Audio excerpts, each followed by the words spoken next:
আসসালামু আলাইকুম ভিউয়ার্স, আজকে আমি আপনাদের জন্য নিয়ে এসেছি রুই মাছের ভুনা। প্রথমে আমি পেঁয়াজগুলোকে তেলের সাথে ভালোভাবে ভেজে নিয়েছি, বাদামি কালার করে নিয়েছি। আজকে আমি ঝটপট করে রান্না করব, তাই এর জন্য এত কিছু দেখানোর সময় পাইনি। মাছগুলো আমি আগে ভেজে রেখেছি। চলুন দেখে নেওয়া যাক সহজে রুই মাছের ভুনা। পেঁয়াজ এবং আদা রসুন ভাজা হয়ে গেলে দিয়ে দিব হলুদের গুঁড়া, এরপর দিয়ে দেব মরিচের গুঁড়া, জিরার গুঁড়া। এরপর সব ভালোভাবে নেড়েচেড়ে মিশিয়ে নেব। মশলাগুলো ভাজা হয়ে গেলে দিয়ে দেবো পানি। এর মধ্যে আমি দিয়ে দিয়েছি লবণ অফ ক্যামেরায়। মশলাটা ভাজা হয়ে গেছে এবং সুন্দর একটি কালার এসেছে।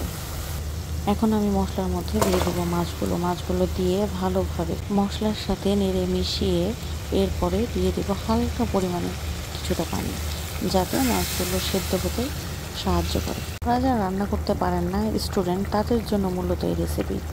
ঝটপট রান্না করে খেয়ে নেবেন এবং অবশ্যই আমার কমেন্ট বক্সে জানাবেন যে কেমন হয়েছে রান্না। রান্না প্রায় শেষের দিকে। যাদের আমার এই ছোটো ছোটো রান্নার ভিডিওগুলো দেখতে ভালো লাগে, তারা কিন্তু আমাকে অবশ্যই কমেন্টস করে জানাবেন। ধন্যবাদ সবাইকে এতক্ষণ আমার পাশে থাকার জন্য। আল্লাহ হাফেজ।